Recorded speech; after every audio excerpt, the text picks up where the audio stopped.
Karthi Revathi serial இப்போ சூப்பராகவே ரொம்ப விறுவிறுப்பாக எடுத்துகிட்டு போயிட்டுருக்காங்க. கார்த்தி எப்படியாவது கையங்கலமாக பிடிக்கணும்னு சொல்லிட்டு சாமுண்டிஸ்ரீ வந்து இளையராஜா வச்சு ஒரு திட்டம் போட்டிருக்கிறாங்க. ஆனால் கார்த்தி வந்து அதுலேருந்து எப்படி எஸ்கேப் ஆனாங்க, இளையராஜாவை சாமுண்டிஸ்ரீ கிட்டேருந்து எப்படி காப்பாற்றினாங்க அப்படிங்கிறது தான் நம்ம இந்த வீடியோக்குள்ளே நம்ம பார்க்க போகிறோம். நம்ம வீடியோக்குள்ளே போகிறதுக்கு முன்னாடி நம்ம சேனலுக்கு யாரெல்லாம் சப்ஸ்கிரைப் பண்ணலையோ அவங்களாம் சப்ஸ்கிரைப் பண்ணிக்கிடுங்க. பக்கத்தில் உள்ள பெல் பட்டனை கிளிக் பண்ணுங்கள். வாங்க வீடியோக்குள்ளே போகலாம். சாமுண்டிஸ்ரீ வந்து இளையராஜாவை வந்து அவங்க தூக்கிட்டு வந்துருந்தாங்க. வந்ததுமே அவங்க வந்து இளையராஜா போட்டு அடித்து வெளுத்து வாங்குறாங்க. உண்மையை சொல்லு, நீ வந்து கண்டிப்பாக அந்த கிளவியோட பேரன் கிடையாதுன்னு எனக்கு தெரியும் அப்படின்னு சொல்லவும் உடனே இளையராஜாவும் வந்து அடியை வாங்கினதுனால வலி தாங்க முடியாமல் அவங்க உண்மையை போட்டு உடச்சிருந்தாங்க. ஆமாம் மேடம், நீங்கள் சொல்கிற மாதிரிக்கு நான் வந்து பாட்டியோட பேரன் கிடையாது அப்படிங்கிறாங்க. அப்போ உண்மையான பேரன் யாருன்னு சொல்லு அப்படிங்கும்போது அது எனக்கு தெரியாது அப்படின்னு இளையராஜா வந்து சொல்லிடவும், இங்கே பாரு, உனக்கு தெரியாமலாம் இருக்காது, நீ உண்மையை சொல்ல போறியா இல்லைனா வந்து என்கிட்ட அடி வாங்கியே உன் கதையை நான் முடிச்சிட போகிறேன் அப்படின்னு சொல்லும்போது, இங்கே பாருங்க மேடம், தயவுசெய்து நான் சொல்கிறது கேளுங்க, சத்தியமாக எனக்கு தெரியாது அப்படின்னு இளையராஜா வந்து இப்படி சொல்கிறதுனால இதனால சாமுண்டிஸ்ரீயும் சரி இதுக்கு மேலேயும் வந்து இவனுக்கு தெரியாதுன்னு சொல்லிட்டான், அதனால இவனை விட்டுருங்களாம் அப்படின்னு சொல்லவும் உடனே இளையராஜாவை விடுறாங்க. மேடம், நீங்கள் என்னை எங்கே அழைச்சிட்டு வந்திருக்கீங்கன்னு தெரியல, அதனால என்னை எங்கே கொண்டு அழைச்சிட்டு வந்தீங்களோ அங்கேயே விடுங்க அப்படிங்கும்போது உனக்கு முடிஞ்சா போய்க்கோ இல்லைன்னா பேசாமல் இங்கேயே இரு அப்படின்னு சொல்லியிருந்தாங்க. அடுத்து பார்த்தோம்னா சாமுண்டிஸ்ரீ அங்கேருந்து போனதுமே இளையராஜாவுக்கு வந்து எப்படி இங்கே வரதுன்னே தெரியல. சரி நம்ம கார்த்திக் இந்த விஷயத்தை பற்றி சொல்லிடலாம் அப்படின்ட்டு உடனே வந்து இளையராஜா பார்த்தோம்னா கார்த்திக்கு ஃபோன் பண்ணுறாங்க. அப்போ வந்து கார்த்தியும் ஃபோன் அட்டன் பண்ணுறாங்க. சொல்லுடா அப்படிங்கும்போது, இங்கே பாரு, என்னை இந்த மாதிரிக்கு உங்கள் மாமியார் வந்து தூக்கிட்டு வந்தது மட்டும் இல்லாமல் அடின்னு அடித்து வெளுத்து வாங்கினதில் நான் உண்மையை போட்டு உடச்சிட்டேன், நான் வந்து பாட்டியோட பேரன் கிடையாதுன்னு சொல்லிட்டு அப்படிங்கிறாங்க. இதை கிட்டதுமே கார்த்தி அதிர்ச்சி அடைகிறாங்க.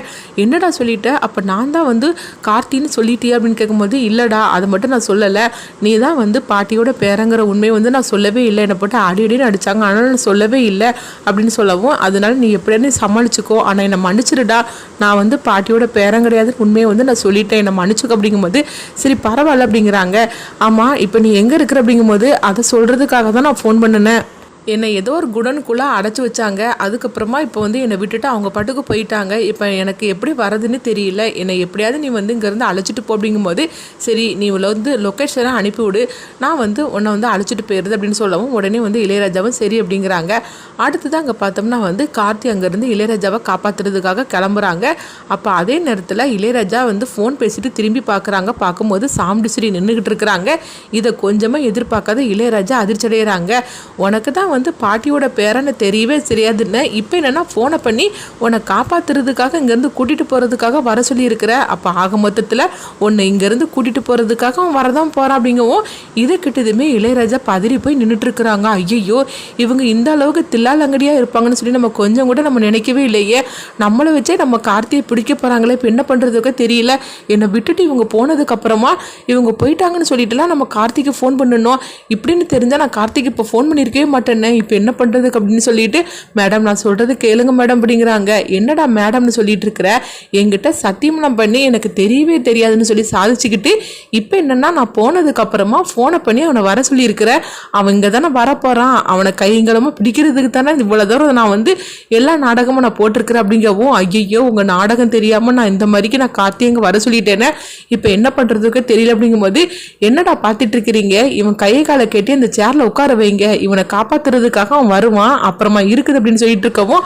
மேடம் எங்களை விட்டுருங்க மேடம், நாங்கள் ரெண்டு பேருமே ரொம்ப பாவமானவங்க மேடம் அப்படிங்கும்போது, என்னது பாவமானவங்களா, என்னெல்லாம் வந்து என் குடும்பத்துக்குள்ளே எனக்கே தெரியாமல் பண்ணியிருக்கிறீங்க, அப்படி இருக்கும்போது நீங்களாம் பாவமா, உங்களெல்லாம் பிடிச்சதுக்கு அப்புறமா தான் இருக்குது அப்படின்னு சொல்லிட்டு இருக்கவும், டே இப்போ கொஞ்ச நேரத்தில் அவன் இவனை காப்பாற்றுறதுக்காக வருவான், அப்போ அவனை கையங்களாமல் பிடிச்சி யாருன்னு மடைக்கிற வேண்டியதான்னு சொல்லிட்டு இருக்கவும் இளையராஜா வேறு ரொம்ப பதட்டத்தோடு இருக்கிறாங்க. ஐயோ கார்த்தி, இப்போ நீ கொஞ்ச நேரத்தில் வந்துடுவேன், உன்னை கையங்களாமல் பிடிக்கிறதுக்காக இவங்க வந்து எல்லாரும் வெயிட் பண்ணிட்டு இருக்காங்களே அப்படின்னு சொல்லிக்கிட்டு இளையராஜா நினைக்கவும், அடுத்ததாக பார்த்தோம்னா கார்த்தி வந்து கார் எடுத்துகிட்டு வந்துக்கிட்டு இருக்கிறாங்க. அப்போ கார்த்திக் வந்து ஒரு லைட்டாக ஒரு சந்தேகம் வருது, ஒருவேளை அத்தையே வந்து இதை வந்து கேட்டிருப்பாங்களோ, இளையராஜாவை வந்து அவங்க இங்கேருந்து வந்து தப்பிக்க விட்டுருந்தாங்கன்னா அப்போ எங்கே அழைச்சிட்டு வந்தாங்களோ அங்கே தானே கொண்டு விட்டுருக்கணும், ஆனால் அவங்க விடலை, அதே இடத்துல தான் வந்து அவங்க அதாவது இளையராஜாவை விட்டுட்டு அவங்க பாட்டுக்கு போயிருக்காங்கன்னா அப்போ அநேகமாக வந்து நம்மளை கையங்கலமாக பிடிக்கிறது கூட அவங்க இந்த மாதிரிக்கு பிளான் பண்ணியிருக்கலாமோ அப்படின்னு சொல்லிட்டு கார்த்திக்கு ஒரு டவுட் வருது.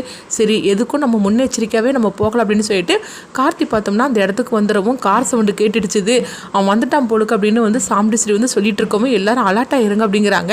அடுத்ததாக பார்த்தோம்னா கார்த்தி அங்கேருந்து வராங்க. வரும்போது அவங்க முகத்தில் வந்து துணியை வச்சு அவங்க மூடிக்கிட்டு வரவும் இதை பார்த்ததுமே இளையராஜா வந்து கார்த்தினா சும்மாவா என்ன, அதான் வந்துட்டாம்ல முகத்தை மறைச்சிக்கிட்டு, இனிமேலும் உங்களால் எதுவும் பண்ண முடியாது, அவனுடைய முகத்தை பார்க்கணும்னு சொல்லிட்டு தானே இந்த அளவுக்கு திட்டம் போட்டு என்னை போட்டு வெளுத்து வாங்கினீங்க பார்த்தீங்களா, என் கார்த்தி முகத்தை மூடிக்கிட்டு வந்துட்டான் அப்படின்னு சொல்லிட்டு இளையராஜா வந்து சந்தோஷப்பட்டுட்டு இருக்கவும் அப்போ உடனே வந்து கார்த்தி பார்த்தோம்னா அவங்க இளையராஜாவை காப்பாற்றுறதுக்காக பக்கத்தில் வரும்போது சாமுண்டீஸ்வரி உடனே அவனை பிடிங்கடா அப்படிங்கிறாங்க. அடுத்து பார்த்தோம்னா கார்த்தி அவங்களெல்லாம் அடின்னு அடித்து வெளுத்து வாங்குறாங்க. அப்படி அடித்து வந்து வெளுத்து வாங்கி அவங்க இளையராஜாவை காப்பாற்றும் போது கார்த்தியோட செயின் வந்து ஒன்று அது மிஸ் ஆகி கீழே விழுந்துருது. அடுத்து சாமுண்டீஸ்வரியால் வந்து கார்த்தியை வழக்கம் போல் பார்க்கவே முடியல. கார்த்தி இளையராஜாவை அங்கேருந்து தப்பிச்சு போயிருந்தாங்க.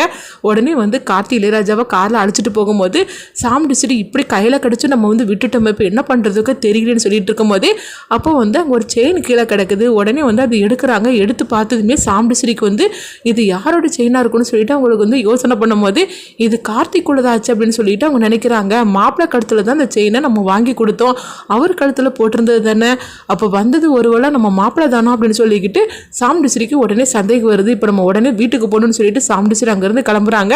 அடுத்தது இங்கே பார்த்தோம்னா இளையராஜா வந்து கார்த்திகிட்ட மன்னிப்பு கேட்குறாங்க. கார்த்தி என்னை மன்னிச்சிரு கார்த்தி, உங்கள் மாமியார் வந்து இப்படிலாம் பண்ணுவாங்கன்னு சொல்லி நான் நினைக்கவே இல்லை, என்னை அடின்னு அடித்து வெளுத்து வாங்கிட்டாங்க, அதனால தான் நான் பாட்டியோட பேராளுன்னு சொல்லிட்டேன், நல்ல வேலை அது மட்டுமா உன்னை ஃபோன் பண்ணி திரும்பினேன் அப்படி நின்றுட்டு இருக்கிறாங்க அப்படின்னு சொல்லவும் உடனே கார்த்தி வந்து சொல்கிறாங்க எனக்கு எல்லாம் தெரிஞ்சிச்சு, அதனால தான் அப்படி முகத்தை மூடிட்டு வந்த அப்படிங்கவும் நல்ல வேலையை நீ முகத்தை மூடிட்டு வந்த, அப்படி மட்டும் இல்லைன்னா உன்னை பிடிக்கிறதுக்காக தான் இந்த மாதிரிலாம் அவங்க ட்ராமா பண்ணியிருக்கிறாங்க, இப்படிலாம் அவங்க யோசிப்பாங்கன்னு நான் கொஞ்சம் கூட நினைக்கவே இல்லை அப்படின்னு சொல்லிட்டு இருக்கவும் சரி உனக்கு ஒன்றும் ஆகலை அப்படிங்கும்போது எனக்கு ஒன்றும் ஆகலை கார்த்தி, ஆனால் நீ வந்து அவங்கக்கிட்ட கையங்கலமாக மாட்டிக்காமல் நீ இருந்துக்கோ அப்படின்னு சொல்லிட்டு இளையராஜா வந்து அங்கேருந்து கிளம்பி போகிறாங்க. அடுத்ததாக பார்த்தோம்னா சாமுண்டீஸ்வரி வீட்டுக்கு வரவும் உடனே வந்து அவங்க வந்து ரேவதியை கூப்பிடுறாங்க. அம்மா மாப்பிள்ளை எங்கன்னு சொல்லி கேட்டுட்டு இருக்கவும் அவர் கொஞ்ச நேரம் முன்னாடி வெளியே போனாருமா அப்படிங்கிறாங்க. அப்படியான்னு சொல்லிக்கிட்டு வெயிட் பண்ணிட்டு இருக்கவும் என்னம்மா என்னாச்சு அப்படின்னு சொல்லிட்டு இருக்கும்போது இல்லை மாப்பிள்ளை வரட்டும் அப்படிங்கிறாங்க. அடுத்து பார்த்தோம்னா கார்த்தி வராங்க. வந்ததுமே வந்து மாப்பிள்ளை அங்கே வாங்க அப்படின்னு சாமுண்டீஸ்வரி கூப்பிடவும் உடனே வந்து அவங்க கார்த்தியும் வராங்க. அப்போ வந்து சந்திரகலா வந்து பார்க்குறாங்க, என்னது வந்தது வராதுமா அந்த டிரைவர் பையில அக்கா கூப்பிடுதா, அதுவும் அக்கா கோவத்தில் இருக்கிற மாதிரி இருக்குது, என்னன்னு தெரியலையே, சரி என்ன நடக்குன்னு பார்க்கலாம் அப்படின்னு சொல்லிட்டு இருக்கும்போதே ஆமாம் மாப்பிள்ளை நான் உங்களுக்காக வந்து ஒரு செயின் வாங்கி கொடுத்தோம்ல அது எங்கே அப்படின்னு சொல்லி கேட்டுட்டு இருக்கவும் உடனே கார்த்தி வந்து அவங்க கழுத்தை பார்க்குறாங்க. ஐயோ செயினை காணலையே அப்படின்னு சொல்லிட்டு இருக்கும்போது உடனே வந்து மிஸ் ஆகிடுச்சு எங்கே போச்சுன்னு தெரியும்னு சொல்லிட்டு இருக்கும்போதே நம்ம இளையராஜாவை நம்ம காப்பாற்றுறதுக்கு போனோம்ல அப்பதான் அந்த செயின் அங்கே விழுந்துருச்சு போலுக்கு அப்படின்னு சொல்லிட்டு இருக்கும்போது பார்த்தோம்னா உடனே சாமுண்டீஸ்வரி அவங்க கையில் இருக்கிற செயின் எடுத்து காட்டுறாங்க. இங்கே பாருங்க மாப்பிள்ளை உங்கள் செயின் என் கையில் அப்படிங்கிறாங்க. அப்போ கார்த்தி வந்து அதிர்ச்சி அடைகிறாங்க. ஐயோ நம்மளை கண்டுபிடிச்சிட்டாங்களா அப்படின்னு சொல்லிட்டு அதிர்ச்சி அடையவும் உடனே வந்து ரேவதி சொல்கிறாங்க இல்லையம்மா அவர் செயின் அங்கே ரூமில் இருக்குமா அப்படின்னு சொல்லிக்கிட்டு ரேவதி வந்து இன்னொரு செயினை எடுத்துகிட்டு வராங்க.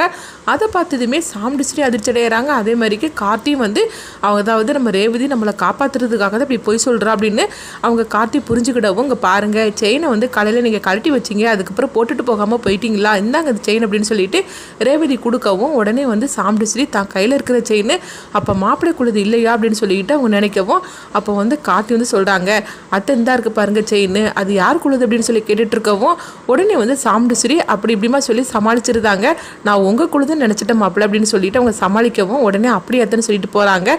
சரி மாப்பிள்ளை நீங்கள் போங்க அப்படிங்கும்போது உடனே வந்து கார்த்தியும் ரூமுக்கு வராங்க. வந்ததுமே ரேவதி கிட்ட கேட்குறாங்க அம்மா அத்தை வச்சிருந்த செயின் தான் ஒரிஜினல், இது எப்படி, அது மட்டும் இல்லாமல் இங்கே என்ன நடந்துச்சு அப்படிங்கும்போது உடனே ரேவதி சொல்கிறாங்க அம்மா கையில் செயின் இருந்ததை நான் பார்த்துட்டேன், அது மட்டும் இல்லாமல் அம்மா வந்ததுமே உங்களை பற்றி விசாரித்தாங்க, அப்போ ஆக மொத்தத்தில் ஏதோ ஒன்று நடக்க போகுதுன்னு தெரிஞ்சிச்சுது, அதனால தான் என்கிட்ட இதே மாதிரிக்கு இன்னொரு செயின் இருந்தது, அதனால தான் நான் உங்களை காப்பாற்றுறதுக்காக இப்படி நான் கொடுத்தேன் அப்படின்னு சொல்லவும் உடனே வந்து கார்த்தியும் புரிஞ்சுக்கிட்டாங்க. என்ன ஆச்சுது நீங்கள் எங்கே போயிட்டு வாருங்க அப்படின்னு சொல்லி கேட்டுட்டு இருக்கவும் அப்போ கார்த்தி வந்து சொல்கிறாங்க அத்தை வந்து என்னை கண்டுபிடிக்கணும்னு சொல்லிக்கிட்டு தீவிரமாக வந்து இறங்கிட்டாங்க அப்படிங்கவும் என்னங்க நடந்துச்சு அப்படின்னு சொல்லி கேட்டுட்டு இருக்கவும் அப்போ கார்த்தி வந்து நடந்து எல்லா விஷயத்தையும் சொல்கிறாங்க.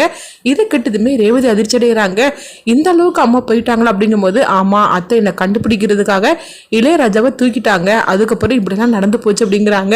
ஐயோ அம்மா இந்த அளவுக்கு வந்து தீவிரமாக இறங்குவாங்கன்னு சொல்லி நான் கொஞ்சம் கூட நினைக்கவே இல்லையே, இப்போ என்ன பண்ணுறதுக்கு அப்படிங்கும்போது எப்படி நாளைக்கு ஒரு நாள் தான் கோயில் கும்பாபிஷேகம் முடிஞ்சிருச்சுன்னா இதுக்கு மேலே இந்த உண்மையை போட்டு மறைச்சிட வேண்டாம், நான் உண்மையெல்லாம் சொல்லிட தான் போகிறேன், நாளைக்கு ஒரு நாள் மட்டும் கடந்துட்டா போகிறோம் அப்படின்னு கார்த்தி சொல்கிறாங்க. இன்னொரு பக்கம் பார்த்தோம்னா சந்திரகலாவை தான் காட்டுறாங்க. சந்திரகலா வந்து நினைக்கிறாங்க அக்கா எங்கேயோ போயிட்டு வரா, எதையோ வந்து அவள் கண்டுபிடிக்கிறதுக்காக தான் இந்த மாதிரிக்கெலாம் அவள் பண்ணிகிட்டு இருக்கிறா. ஆனால் என்னென்னு கேட்டால் கண்டிப்பாக அவள் நம்மகிட்ட சொல்ல மாட்டா, ஆனால் என்னென்னு தெரியல அப்படின்னு சொல்லிக்கிட்டு சந்திரகலா வந்து யோசனை பண்ணிகிட்டு இருக்கும்போது அப்போ வந்து அவங்க சாமுண்டீஸ்வரி தான் காட்டுறாங்க. அப்போ ராஜராஜன் கேட்டுட்டு இருக்கிறாங்க, என்ன சாமுண்டீஸ்வரி வெளியே போன நீ பாட்டுக்கு வந்த, அதுக்கப்புறம் மாப்பிள்ளைக்கிட்ட இந்த செயின் உங்களுக்குள்ள தானே சொல்லி கேட்டுட்டு இருந்தேன், என்ன ஆச்சு அப்படின்னு சொல்லி கேட்டுட்டு இருக்கும்போது ஒன்றும் இல்லைங்க, இந்த செயின் வந்து கையில் கிடச்சிது, அதான் ஒரு வேளை மாப்பிள்ளைக்குள்ள தான் இருக்குமோன்னு சொல்லிக்கிட்டு நான் கேட்டேன், வேற ஒன்றும் இல்லை அப்படின்னு சொல்லவும் உடனே ராஜராஜனும் அப்படின்னு சொல்லி கேட்டிருந்தாங்க. அடுத்ததாக பார்த்தோம்னா கார்த்தி வந்து மயில் வாகனத்தில் கூப்பிடுறாங்க. இப்போ மயில் வாகனம் சொல்லு கார்த்தி அப்படிங்கும்போது நாளைக்கு கோயில் கும்பாபிஷேகத்தில் என்ன மாதிரிலாம் பிரச்சனை வரப்போகுது அப்படின்னு சொல்லிட்டு கார்த்தி சொல்லிட்டு இருக்கிறாங்க. இதெல்லாம் கெட்டதுமே மயில் வாங்கினா அதிர்ச்சி அடைகிறாங்க. அதனால் நாளைக்கு கோயில் கும்பாபிஷேகம் எந்த தடையும் இல்லாமல் கரெக்டாக நடந்தாகணும் அப்படின்னு சொல்லிட்டு கார்த்தி வந்து சில யோசனைகள்லாம் சொல்லிட்டு இருக்கவும் அடுத்ததான் என்னெல்லாம் நடக்க போகுதுன்னு சொல்லி வெயிட் பண்ணி பார்க்கலாம்.